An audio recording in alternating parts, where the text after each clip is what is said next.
الحمد لله رب العالمين والعاقبة للمتقين والصلاة والسلام على سيدنا ونبينا ومولانا محمد وعلى آله وصحبه أجمعين. دوستان نهایت گرامی، بینندگان عزیز، السلام علیکم و رحمت الله و برکاته. در قسمت گذشته این برنامه احکام فقهی در پرتو احادیث نبوی خدمت شما دوستان عزیز احادیثی را بیان کردم که بیان کننده این بود که مسح بر خفین، بر موزه ها یک امر مشروع، یک امر جایز است و همچنین احادیثی که کیفیت مسح را بیان میکرد که ما باید وقتی مسح یا موزه میپوشیم باید چه رقم مسح بکنیم و همچنین احادیثی که مدت مسح را برای ما بیان میکرد که وقتی که انسان موزه میپوشه میتواند که چند روز بر بالای از او مسح بکنه. و در این قسمتی از برنامه ما شروع میکنیم به باب نواقض وضو، شکننده های وضو که انسان وقتی که وضو میکنه چی چیز باعث میشه که وضوی از او بشکنه، نقص شوه و دوباره باید وضو بکنه. نواقض دوستان عزیز جمع نقص اصلا در لغت عربی گفته میشه حل المبرم، یعنی یک اتفاقیه صورت میگیره و اتفاقیه وقتی که یکی از جانبین او را از بین میبره، از بین بردن همون اتفاقیه را نقص گفته میشه، یعنی عهد شکنی را گفته میشه. در اصل عهد شکنی را، اتفاقیه شکستن را نقص گفته میشه، لیکن در باب وضو من باب المجاز استعمال شده به معنای چیزهایی که وضو را باطل میکنه، اموری که وضو را باطل میکنه. و وضو کردن دوستان عزیز در سه مورد فرض و واجب است. اولا در وقت خواندن نماز، وقتی که انسان نیت خواندن نماز میکنه، هر نمازی که بوده باشه، چه نماز فرضی چه نماز نفلی، وضو کردن واجب است. دوم در وقت طواف خانه کعبه، وقتی که اراده طواف خانه کعبه را میکنی، میخوای که به خانه کعبه طواف کنی، چه طواف فرضی باشه چه طواف نفلی باشه، هر طوافی که بوده باشه وضو کردن واجب و فرض است. و سوم در حالت گرفتن مصحف شریف به دست خود، وقتی که مصحف شریف را به دست خود میگیری در او حالت هم وضو کردن فرض و واجب است. اما در دیگر حالات در مستحب خوب است که انسان همیشه پای به وضو بوده باشه، مستحب است. لیکن اگر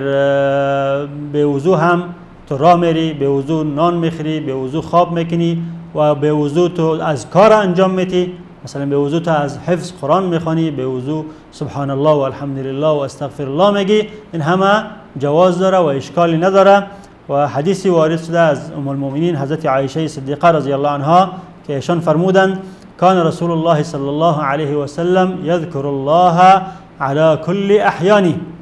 و این حدیث هم امام مسلم روایت میکنه از حضرت ام المؤمنین عایشه صدیقه که ایشان چون در بیت نبوت بودن، زوجه طاهره رسول اکرم صلی الله علیه و سلم بودن، از هر حالت پیغمبر خدا با خبر بودن. ایشان میگن که کان نبی صلی الله علیه و سلم یذکر الله علی کل احیانه، پیغمبر خدا رسول اکرم صلی الله علیه و سلم در هر حالت خدا را یاد میکردن، در حالت با وضو بودن، در حالت بی وضو بودن، در حالت استادن، در حالت خواب بودن، در حالت به پهلو خوابیدن، در حالت نشستن، در حالت راه رفتن، در هر حالت ذکر خدا را انجام میدادن. و ذکر خدا که است ذکر الله شامل تلاوت قرآن هم میشه، شامل تسبیحات و استغفار و حمد و ثنا و همه را ذکر گفته میشه. یعنی بس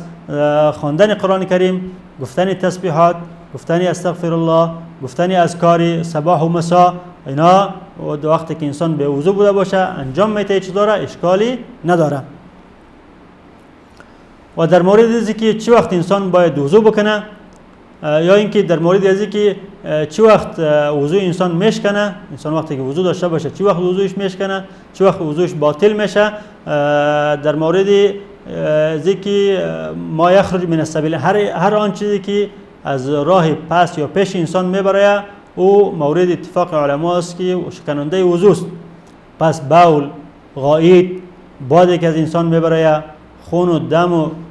ریم و چرکی که از راه پس پیش انسان میبره، در هر صورت او شکننده وضو است به اتفاق علما.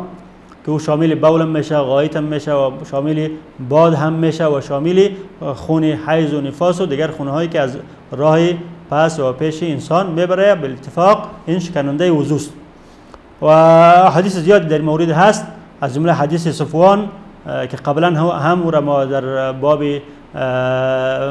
ذکر کردیم، در باب مسح ذکر کردیم که پیغمبر صلی الله علیه و سلم در قسمتی از اون میگه الا البول والغائط، یعنی تو در وقتی که بول و غائط مبتلا میشی باید حتما وضو کنی، در اون صورت تو مسح کرده نمیتونی، باید وضو کنی.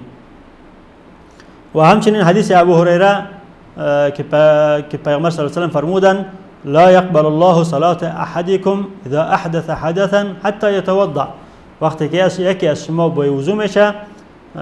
از راه سبیلین از یک چیزی خارج میشه نمیتوند که نماز بخونه، نماز خواندن انجام داده نمیتونه تا که دوباره وضو بکنه.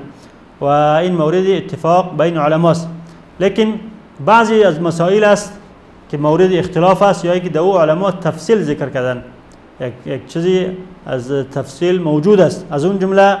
خواب است که آیا خواب شکننده وضو هست یا نیست، و اگر شکننده وضو است کدام قسم خواب شکننده وضو است و کدام قسم خواب شکننده وضو نیست. این احکام را ما در لابلای چند حدیثی از احادیث گرانبهای پیغمبر صلی الله علیه و سلم خدمت شما تقدیم میکنم. اولا حدیثی است از صحابی جلیل قدر انس بن مالک رضی الله عنه روایت شده است، خادم پیغمبر صلی الله علیه و سلم، که ایشان فرمودند کان اصحاب رسول الله صلی الله علیه و سلم علی عهده ينتظرون العشاء حتى تخفق رؤوسهم ثم يصلون ولا يتوضؤون. راوی این حدیث صحابی جلیل قدر حضرت انس بن مالک خادم رسول الله صلی الله علیه و سلم، کسی که در مدینه منوره 10 سال خدمت پیغمبر صلی الله علیه و سلم انجام دادن، روایت میکنه و از جمله کسایی بودن که در روایت حدیث دستی بالایی داشتن، احادیث زیادی از پیغمبر صلی الله علیه و سلم روایت کردن و علم زیادی پیغمبر صلی الله علیه و سلم را برای مردم نقل کردن. ایشان میگن که کان اصحاب رسول الله صلی الله علیه و سلم علی عهده، اصحاب پیغمبر صلی الله علیه و سلم در زمان پیغمبر صلی الله علیه و سلم ينتظرون العشاء، در مسجد وقتی هنگامی که نماز شام میخواندن در داخل مسجد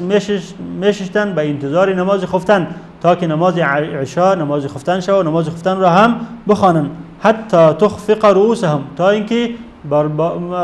بر آنها خواب غلبه میکرد و خوابشان میآورد و سرهایشان مایل میشد، یعنی به این معنا که وقتی که نشسته می بودن سرهایشان مایل طرف پایان میشد از اینکه خواب سر از اونها غلبه میکرد. و در روایت دیگری از آمده که حتی اینی لاسمع لاحدهم غطیطا،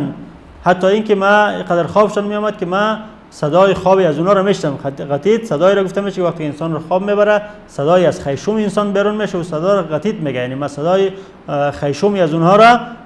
میشنیدم. ثم یقومون فیصلون ولا یتوضؤون، بعد از اونها استاد میشدن نماز میخواندن و وضو نمیکردن. ثم یصلون ولا یتوضؤون، بعد از اونها نماز میخواندن و وضو نمیکردن. و این روایت حدیث است که امام مسلم در صحیح روایت میکنه و همچنین ابو داود و دارقطنی و حکم به صحتی از اون میکنه. و روایت دیگری گفتم که حتی انی لاسمع لاحدهم غطیطا، هذه روایت است که امام ترمذی او را روایت میکنه و همچنین امام ترمذی در روایت دیگری روایت میکنه که حضرت انس بن مالک میفرماید ثم یوقظون للصلاه، بعضی خوابشان میبرد وقتی نماز خفتن میشد نماز عشا میشد آنها برای نماز بیدار کرده میشدن. در اینجا دوستان عزیز روایت های متعددی آمده. حدیث انس بن مالک روایتی که خدمتتون عرض کردم در صحیح مسلم و در دارقطنی و در ابو داود آمده و همچنین روایت های دیگری در سنن ترمذی. به هر صورت یعنی حضرت انس بن مالک میگه که وقتی که صحابه کرام نماز شام را میخواندند و منتظر میشدند در مسجد تا که نماز خفتن را بخوانند، بعد از او به خانه‌های خود بروند، در این فاصله سری از اونها خواب غلبه میکرد و به اندازه غلبه میکرد که در روایت آمد که یخفقون، یعنی سرشان مایل میشد. و در روایت دیگه آمده که یسمع لهم غطیطا، ما صدای خواب خیشومی از صدایی که در اثر خواب از خیشومی از اونها بیرون میشد ما صدا را میشنیدیم. و در روایت دیگه که ثم یوقظون، آنها را خواب میبرد که با اقامت گفتن با تکبیر گفتن با نماز خفتن بیدار نمیشدن تا که ما اونها را بیدار میکردیم. در هر این حالات آنها میخستند نمازهای خود را میخواندند و وضو نمیکردند. و احادیث دیگری غیر از این وارد است که پیغمبر صلی الله علیه و سلم میگه که نوم ناقض وضو است. همچنانه که در حدیث صفوان که میگه که الا النوم لكن البول والغائط والنوم، که هر سیر از جمله نواقض وضو پیغمبر صلی الله علیه و سلم ذکر میکنه که بول، غائط و نوم اینها از جمله نواقض وضو است. لذا در اینجا یک نوع تعارضی در بین حدیث آمده و علمای اهل سنت، علمای اسلام اختلاف نظر پیدا کردند که تقریبا نظرشان تعداد نظریاتی که در این باره از جانب علما داده شده به 8 نظریه میرسه که آنها را امام نووی در شرح مسلم ذکر کرده و همچنین امام صنعانی در سبل السلام و همچنین امام شوکانی در نیل الاوطار این اقوال را ذکر میکنه که خلاصهشون به 3 قول خلاصه میشه، لیکن من حیث تفصیل به 8 قول تقریبا اقوال علما به تفصیل ذکر کردن که قول اول امیست که خواب شکننده وضو هست، مطلق خواب شکننده وضو است، یعنی خواب در هر صورت وضو را میشکنه. و این قول از امام حسن بصری و اسحاق ابن راهوی روایت شده است و اونها با حدیثی که پیشتر خدمتتون عرض کردم، حدیث صفوان پیغمبر صلی الله علیه و سلم که عزیز صفوان فرمودند که نبی صلی الله علیه و سلم یأمرنا اذا كنا سفرا الا ننزع خفافنا 3 ایام ولياليهن الا من الجنابه ولكن من غائط و بول و نوم. حدیثی که امام نسائی و ترمذی از حضرت صفوان روایت میکنند که ایشان فرمودند که وقتی که هنگامی که ما در سفر می بودیم پیغمبر صلی الله علیه و سلم ما را امر میکرد که بر بالای موزه های خود مسح بکنیم، بر بالای عمامه های خود، بر سرهای خود، بر بالای موزه های خود مسح بکنیم تا 3 شب 3 روز، مگر در حالت جنوبت، در حالت جنابت. ما در حالت جنابت باید موزه های خود را بکشیم. ولكن من غائط و بول و نوم، لیکن در حالت غائط و بول پیشاب خرد و پیشاب کلان و همچنین در حالت خواب، در این 3 حالت ما میتونستیم که وضو بکنیم و بر بالای مسح های خود، بر بالای موزه های خود مسح کنیم. در اینجا علما میگن که نوم را با همراه بول و غائط یک جای ذکر کرده پیغمبر صلی الله علیه و سلم و همچنانه که به اتفاق بول و غائط ناقض وضو است، همچنین نوم هم ناقض وضو است و شکننده وضو هست. اما این که از حدیثی که خدمتتون عرض کردم، حدیث انس بن مالک، از این حدیث گفتن که حدیث فعل صحابه است و فعل است که پیغمبر صلی الله علیه و سلم او را تقریر نکرده، تایید هم نکرده و فعلی که از صحابه صادر شده باشه و پیغمبر صلی الله علیه و سلم او را تایید نکرده باشه و برای ما دلیل نیست. دلیل ما قول و فعل و تقریر خود پیغمبر صلی الله علیه و سلم است. لذا گفتن که مطلق نوم به هر صورتی که بوده باشه، چه نوم خوابی کم بوده باشه، خوابی زیاد بوده باشه، خوابی استادکایی بوده باشه، خوابی با پشت تکیه زدگی باشه، خوابی که با پلو خواب کردگی باشه، به هر صورت خواب ناقض وضو هست و این قول را گفتیم که قول امام حسن بصری و اسحاق ابن راهوی است. و قول دوم است که خواب به هیچ صورت ناقض وضو نیست، به هیچ صورت خواب وضو را نمیشکنه و این قول از سعید بن مسیب روایت شده و همچنین از صحابه از ابو موسی اشعری هم روایت شده است و اونها دلیل گرفتن به این حدیث انس بن مالک که روایت های مختلفی آمده که صحابه خواب میشدن، بین شام خفتن تا که صدای خوابی از اونها شنیده میشد و تا که اونها بیدار کرده میشدن و این حدیث گفتن دلالت به این میکند که وضو خواب شکننده وضو نیست و در هیچ صورتی خواب وضو را نمیشکنه. قول سوم است که خواب شکننده وضو است مگر نعاس امور میگه فقط سر آدم 1 بار یا 2 بار شور بخوره و پس آدم بیدار شود. در اون صورت اگر انسان خواب سرش غلبه بکنه به صورتی که تنها چشم پوت شود و سرش کمی شور بخوره و دوباره بیدار شود، در اون صورت خواب شکننده وضو نیست. از او که زیادتر شد باز شکننده وضو هست. و قول چهارم هم است که خواب به ذاته شکننده وضو نیست، یعنی خود خواب وضو را نمیشکنه، لیکن خواب منجر به شکستن وضو میشه، به این معنا که رفتن باد از شکم انسان وضو را میشکنه و خواب اگر به حالتی بوده باشه که احتمال ازی برای که از شکمی از او باد رفته، با در صورت وضوش میشکنه. اما به صورتی بوده باشه که احتمال از این نشوه که از شکمی از او باد رفته یا نرفته، در اون صورت وضوش نمیشکنه. به این معنا که اگر انسان در حالت ایستادن کمک خوابش ببره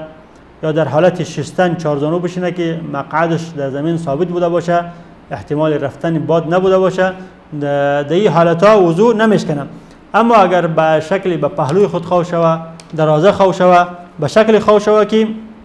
احتمال از این بره که بادی از او رفته باشه، در اون صورت وضو میشکنه. چون حدیثی از امام ترمذی از حضرت علی بن ابی طالب روایت میکنه که ایشون فرمودن العین وکاء السه فمن نام فلیتوضا. حدیث مرفوع است که پیامبر صلی الله علیه و آله فرمودن العین وکاء السه فمن نام فلیتوضا. چشم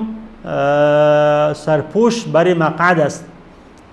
وقتی که انسان خواب میشه پس باید وضو کنه. به این معنا که تا که تو بیدار هستی، چشمت بیدار است، مقعدت بند است، یعنی از مقعدت باد نمیره. وقتی که چشمی تو پد شد مقعدت باز میشه، از او احتمال رفتن باد است. لذا وقتی که انسان به شکل خواب میشه که چشمش پد شود و مقعدش باز شود، در اون صورت باید وضو کنه و خواب شکننده وضو است. و این قول از امام شافعی رحمت الله علیه روایت شده است. و قول پنجم هم است که انسان اگر در حالت خواب میشه که در نماز اگر خواب میشه وضو را میشکنه. خواب در نماز وضو را نمیشکنه، اما در غیر نماز وضو را میشکنه. به این معنی که اگر انسان در قیام خواب میشه، خوابش میبره، در رکوع خوابش میبره، در سجده خوابش میبره، در قعده خوابش میبره، در حالت ها وضوش نقض نمیشه. اما در غیر از اگر خوابش میبره وضوش نقض میشه. و این قول هم از ابو حنیفه، امام ابو حنیفه رحمت الله علیه و روایت شده و قولی هم در مذهب امام شافعی رحمت الله علیه است. به این معنا و قول ششم نزدیک به می قول است. آنها گفتن که فقط در حالت رکوع و سجده اگر انسان را خواب ببره وضوش نمیشکنه، اما در دیگه حالت ها وضوش میشکنه. به این معنا که در غیر نماز به هر حالت وضو میشکنه، اما در نماز فقط در سجده و رکوع نمیشکنه. اما در قیام، در قعده کسی را خواب ببره وضوش میشکنه. چون آنها دلیل گرفتن به حدیثی که امام بیهقی روایت میکنه که اذا نام العبد في سجوده باه الله به الملائکه یقول عبدی روحه عندي و جسده ساجد بین یدی. وقتی که انسان مگه در سجده خوابش میبره، خداوند متعال به ملائکه خود فخر میکنه که بنده مرا ببینین که روحش نزد من است، یعنی او را خواب برده و جسدش هم پیش روی من سجده کرده. و این حدیث میگه در مورد سجده وارد است و رکوع هم به این قیاس میشه. لیکن حدیث در علما میگن در سند حدیث ضعف است. در سلسله سند این حدیث رواتی است که حکم به ضعف آنها شده است. و قول هفتم هم نزدیک به می اقوال است که میگن که خواب در داخل نماز نمیشکنه. به هر حالتی که بوده باشه داخل نماز، به هر حالتی خواب میشی، خوابت میبره، وضویت نمیشکنه. اما در بیرون از نماز به هر حالتی که تو خواب میبره وضویت میشکنه. البته فرقی از او با قول قبلی با قول پنجمی است که اونها گفتن که در حالت نماز نمیشکنه و در غیر از نماز هم به حالتایی که خواب ببره که رقمی حالتای نماز بوده باشه، نه به حالت استادکایی در غیر نماز خوابش ببره، به حالت چارزون شدن در غیر نماز خوابش ببره وضوش نمیشکنه. اما اینها میگن که نه، در غیر نماز به هر حالتی که خواب ببره وضویت میشکنه. و قول هشتم قول اکثریت علماست اموس که فرق بین خواب کم و خواب زیاد کردن. خواب کم در هر حالتی که وضو را میشکنه کم بوده باشه و خواب وضو نمیشکنه، و خواب زیاد در هر حالت وضو را میشکنه. و این قول تقریبا قول جمهور علماست و بعد از دیدن یک میانه برنامه کوتاه قول راجی را و دیگر احادیثی که در این مورد وارد است پیامبر صلی الله علیه و آله خدمت شما عرض میکنم. با ما باشید.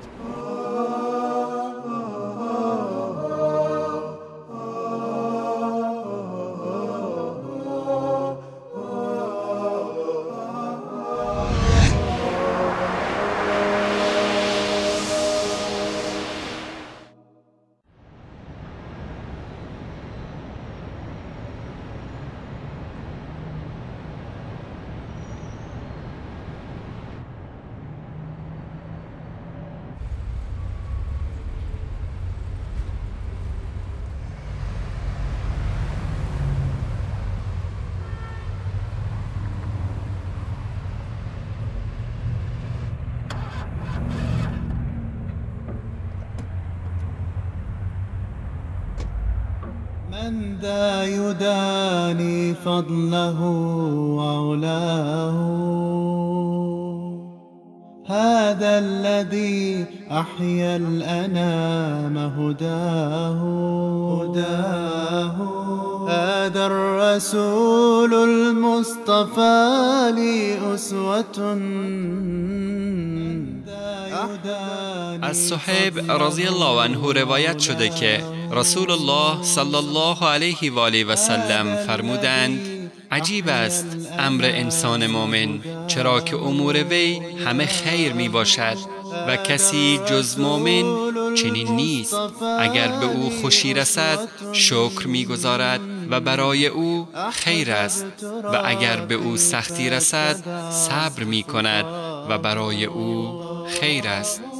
هو قدوتي.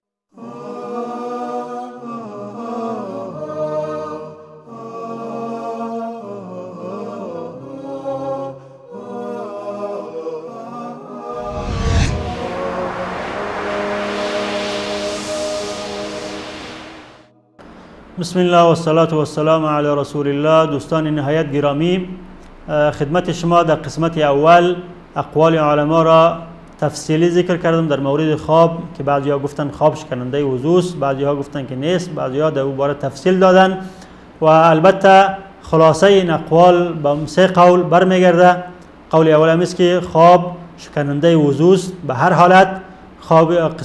قول دوم است که خواب در هر حالت شکننده وضو نیست و قول سوم است که خواب در صورت شکننده وضو است که کم بوده باشه، مثل که خوابی که انسان در حالت نماز می آید و همچنین خوابی که در غیر نماز می آید لیکن خواب کم است و خواب به شکلی است که انسان تحکم در خود کرده میتونه، یعنی از خود به خود نمیشه. دو حالتا شکننده وضو نیست. اما در وقتی که خواب به پهلو بوده باشه، خواب به پشت بوده باشه و خواب به صورتی بوده باشه که انسان در خود تحکم کرده نتونه، در او صورت از خود به خود شود، در او صورت شکننده وضو است. و این قول اخیر قول جمهور علما است. البته مثل که قبلا گفتیم سبب اختلاف علما در این مورد به خاطر است که احادیث متعددی وارد شده که در بعضی احادیث خواب را شکننده گفته شده و در بعضی احادیث خواب را شکننده گفته نشده. لذا بعضی علما ترجیح دادن، یعنی احادیث را ترجیح دادن که خواب را شکننده گفته و گفتن که مطلق خواب شکننده وضو است و احادیث دیگری را تعلیل کردن و یا ضعیف شمردن. و عده از علما احادیث را ترجیح دادن که خواب را شکننده وضو نمیگه و اما احادیث دیگری را که خواب را شکننده وضو میگه و را به یک نوع توجیه کردن یا اینکه ضعیف دانستن. اما جمهور علما، اکثریت علما جمع بین احادیث کردن، گفتن که احادیثی که خواب را شکننده میگه او خواب است که زیاد بوده باشه، خواب است که انسان را از خود به خود میکنه، خواب است که انسان در خود تحکم کرده نمیتونه، خواب است که احتمال است که از انسان بادی بیرون شود، او خواب شکننده وضو است. اما احادیثی که خواب را شکننده وضو نمیگه خواب است که انسان را از خود به خود نمیکنه، انسان را از تحکم خود بیرون نمیکنه، خواب است که در خفیف و کم و در نماز یا در غیر نماز بر انسان پیش میشه. این خواب شکننده وضو نیست و این خلاصه و قول علما بود در این مورد. لذا حدیث صفوان را حمل به خواب زیاد کردن و حدیث انس بن مالک را حمل به خواب کم و به خوابی که یعنی انسان را از اراده نمیسازه، انسان سر اراده خود تحکم کرده میتواند. لذا به این قول ما میتونیم که جمع بین اقوال بکنیم، جمع بین احادیث بکنیم و در احادیث پیغمبر صلی الله علیه و هیچ نوع تعارضی دیده نمیشه وقتی که به این قول ما عمل بکنیم. اما در مورد ازی که خواب نبی اکرم صلی الله علیه و سلم شکننده بود یا نبود، در این مورد هم علما اتفاق نظر دارن که خواب پیغمبر صلی الله علیه و سلم شکننده نبود. پیغمبر صلی الله علیه و سلم خواب میشدن و دوباره خسته نماز میخواندن، چون ایشان فرمودن که انه تنام عینی ولا ینام قلبی، من که خواب میشم خواب من مانند خواب شما نیست، خواب من به شکلی است که چشمای من خواب میشه لیکن قلب من بیدار است، لذا خواب من شکننده وضو نیست به خلاف خواب شما که وضو را میشکنه. و همچنین حدیثی از عبدالله ابن عباس روایت شده که ایشان فرمودند نام رسول الله صلی الله علیه و سلم حتی سمعت غطیته ثم صلى ولم يتوضأ. پیغمبر صلی الله علیه و سلم خوابیدن، ما پیغمبر صلی الله علیه و دیدن که ایشان خوابیدن تا اندازه‌ای که من صدای خوابی از اونها را شنیدم، صدایی که از خیشوم ایشان در حالت خواب بیرون میشد و صدا را هم شنیدم، یعنی خواب عمیق کردن. ثم صلى ولم يتوضأ، بعض بلند شدن نماز خواندن و وضو نکردند. این حدیث دلالت کننده به این است که خواب پیغمبر صلی الله علیه و سلم به خلاف خواب دیگر امت بود. خواب دیگر امت شکننده وضو در صورتی که زیاد بوده باشه، خواب عمیق بوده باشه، اما خواب پیغمبر صلی الله علیه و سلم در هیچ صورتی شکننده وضو نبود. و همچنین علما در موضوع خواب به موضوع خواب قیاس کردن دیگر چیزهایی را که انسان را بیهوش میکنه، مثلا جنون، دیوانگی. وقتی که انسان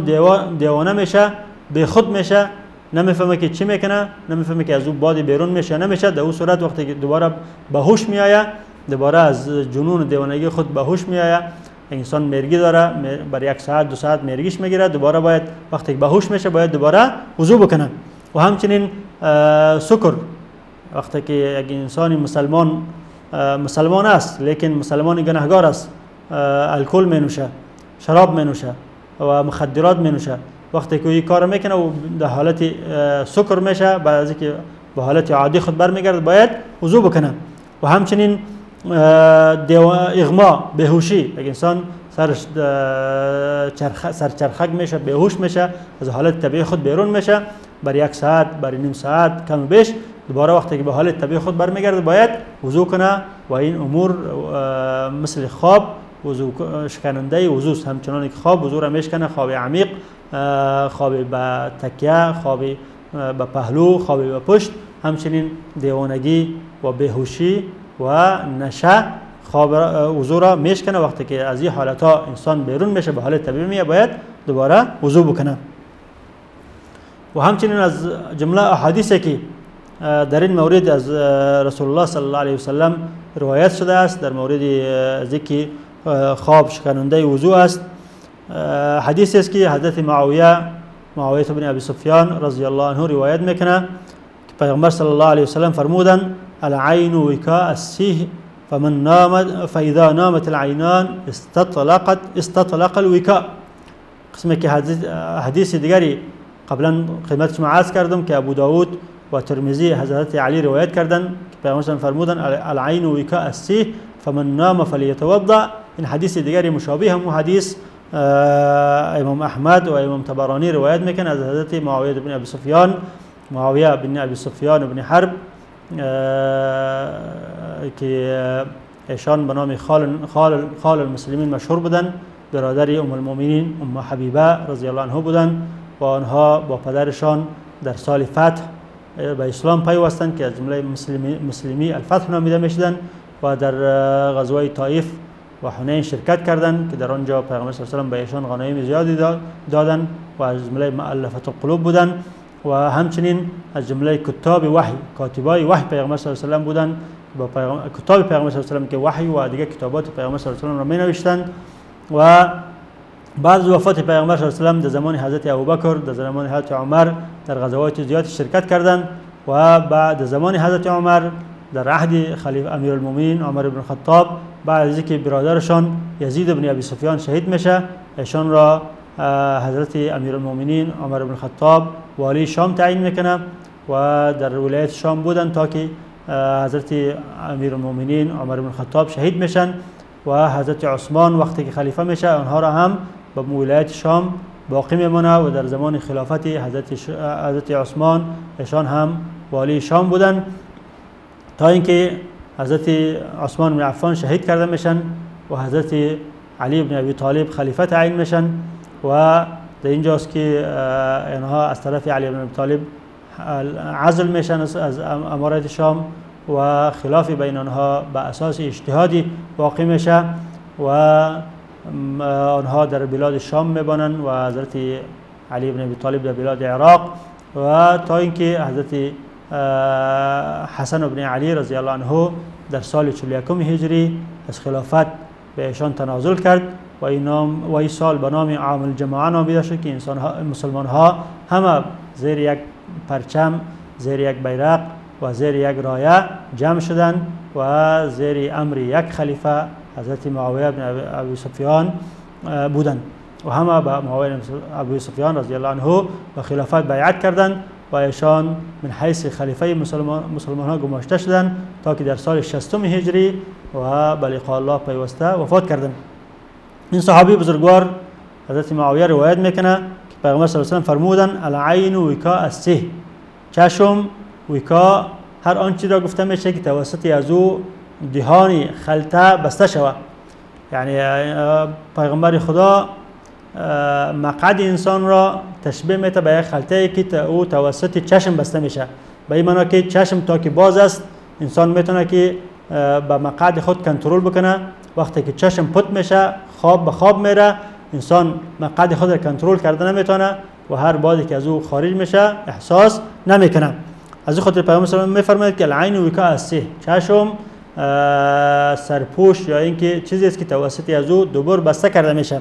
فاذا نامت العینان استطلق الوکاء، وقتی که چشمها به خواب میرن همون وکاء باز میشه، همون ربط همون بسته کردگی باز میشه. لذا وقتی که چشم انسان خواب میره احتمال است که از شکمی از بادی بیرون شوه و بیرون شدن باد سبب نقض وضو است. لذا وقتی که انسان خواب میشه باید دوباره وضو بکنه. این حدیث را گفتیم امام احمد و امام طبرانی روایت میکنه و همچنین در روایت طبرانی آمده و من نام فلیتوضا، وقتی که انسان خواب میشه باید وضو بکنه. البته گفتم میرن علما حمل به خواب کردن که خواب عمیق و خواب زیاد، اما خواب کم، خوابی که در حالت نماز واقع میشه یا در حالت